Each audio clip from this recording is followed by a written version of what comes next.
Hey everybody, this is Eric Brady with Seattle Sound Home Inspections. Just doing another home improvement repair project today. This is my own home. It's a 1961 house.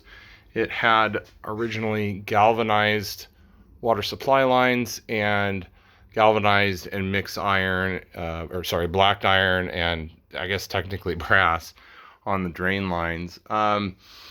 Galvanized, we've done videos on that on the water supply side. You can see here that I did a repipe and we abandoned in place the old original galvanized lines. But I am working on the waste lines today. Typically the waste lines last a little bit longer than the water supply lines. But if we call them as being present in your house is older than 50 years old, they are definitely due. This house is, let's see, it is 60 years old. So it's been a process. Had a leak in the pipe that went from here to there. This is directly under the kitchen sink. This is typically where it goes bad first. Especially if you have a disposal, there's going to be a lot of gunk in that line. And these horizontal runs are what go bad first. So just let me show you the detail here. We've already cut the line out, but this is undisturbed on this side. You can see there is a ton of debris buildup here in the galvanized line. Now, this just looks like gunk and is disgusting, and some of you will enjoy just that portion of it, but a lot of this is soft, and this is just coming from the kitchen disposal, which we try not to use. And really, probably more than anything, it's coming from the dishwasher. So that is the portion of it that's soft. The rest of this is actually primarily, I mean, it's obviously some old organic matter, but it's also iron oxide. You can see the rust color there. And that is the pipe itself degrading. Now, if you look really closely, you can see that the edge of the pipe here is thick. And here at the bottom, it is just very thin. And that is the oxygen in the water over the course of 60 years bonding with the iron in the pipe and carrying away the iron as iron oxide. So the bottoms tend to thin out on these horizontal runs. The water flow obviously becomes very poor because the inside of this is smaller and because it's more rough. So this is an issue. I actually sprung a leak here about 2 months ago. I patched it, and then knowing it was going to need to be done, went ahead and cut it out today because it started leaking from a new spot. Now, I've got a lot going on here. I had a tankless water heater here. Wasn't happy with the mounting, so I'm redoing the mounting. Went ahead and took that out.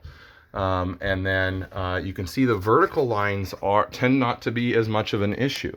First of all, the water is not sitting on one side of the pipe. And then because it's a vertical line, the line is not wet all the time. So compare and contrast this pipe to that horizontal one, you can see the diameter of the pipe wall thickness is pretty consistent all the way around, and it's still pretty thick. And there's a lot less buildup in there. Most of that is hard. There is not a lot of soft gunk-like material in this vertical line. So the verticals tend to, even if they have a pretty good slope on them, tend to last longer.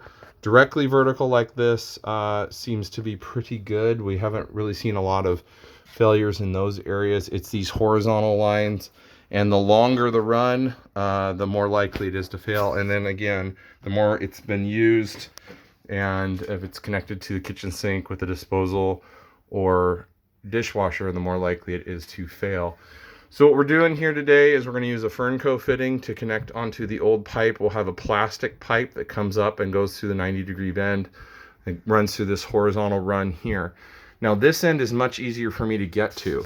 And obviously with my hot water tank disabled and my kitchen drain line out, we have no way to do dishes or shower or get any hot water. So this is a luxury you have when you do projects like this yourself. You can do it in stages and steps. I'm doing this area back here that's going to be pretty much inaccessible once I get the tankless water heater reinstalled.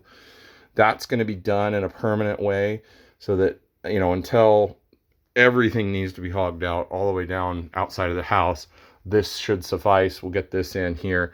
And then if this section right here fails, that will be a separate project where I dig into this wall up here and get further into it. So I'm able to do it in stages because it's my own home, and I'm able to keep the family happy with hot water and drain lines. So I may do a video of this when it's complete, just so you can see what it looks like, but you can envision it just black plastic pipe coming down with a little bit of a slope and going into that drain line.